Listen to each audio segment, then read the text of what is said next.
కావ్య ఎందుకు ఇంత సైలెంట్గా ఉంది అనేసి అనుకున్నాను. పులి ఒక అడుగు వెనక్కి వేసిందంటే 10 అడుగులు ముందుకేస్తుంది అనేసి మనకు సామెత గుర్తుంది కదా. ఎగ్జాక్ట్గా ఆ సామెతకి ఇది నిదర్శనం జరగబోతుంది.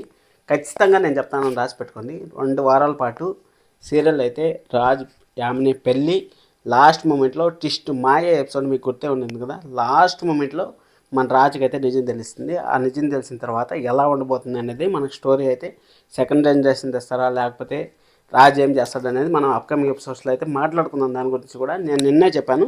అందరూ అయితే ఒక తాను కలుస్తా ఉంటారు. యామిని నీకు ఒక సజెషన్ ఇస్తాను. నువ్వు పెళ్ళికి కార్డు ఇచ్చావు, వాళ్ళు పెళ్ళికి వచ్చేవాళ్ళు కాదు. ఇప్పుడు బొట్టు పెట్టి పెళ్ళికి రాండమ్మా అని పిలిస్తే కుటుంబం సమేతంగా వస్తా అంటా ఉంటారు. కుటుంబ సమేతంగా వస్తే అక్కడ కళావతిని చూస్తా రాజు నీ మీద తాళ్ళు కట్టగలరా? కనీసం నువ్వు ఎక్కడన్నా దూరంగా పిలుచుకొని పోయి ఎలాగోలా నీ చేయి కోసుకున్నావో ఏమో చేసుకున్నావు కదా. చేసుకొని రాజుని అయితే పెళ్ళికి ఒప్పించావు. పెళ్ళికి ఒప్పించిండే దానివి ఏమన్నా పోయేసి గోవాకో లేకపోతే ఏమన్నా ఫారిన్కి పోయేసి అక్కడ పెళ్లి చేసుకుంటే టెన్షన్ లేకుండా పెళ్ళి అయిపోయేది. పెళ్ళి అయిపోయిన తర్వాత నువ్వు రాజు సంతోషంగా ఉండొచ్చు కదా. ఇక్కడ కళావతి దగ్గర వచ్చి పుల్ నోట్లో చేయి పెడతాను నేనేం చేస్తావు నువ్వు అనేసి అంటే పుల్ ఏం చేస్తుంది తెలుసు కదా.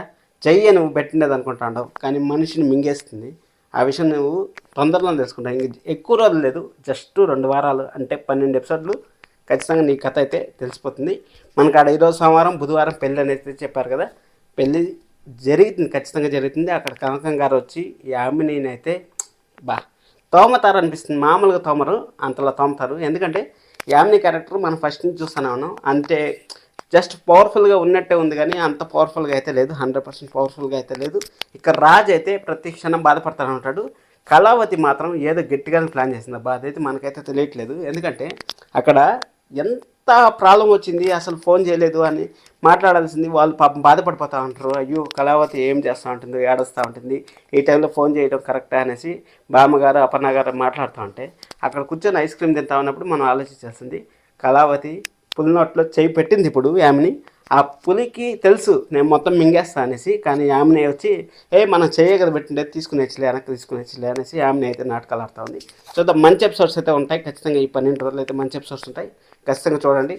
మన వీడియోలు కూడా చూస్తానండి, సబ్స్క్రైబ్ చేసుకోండి. Thank you so much.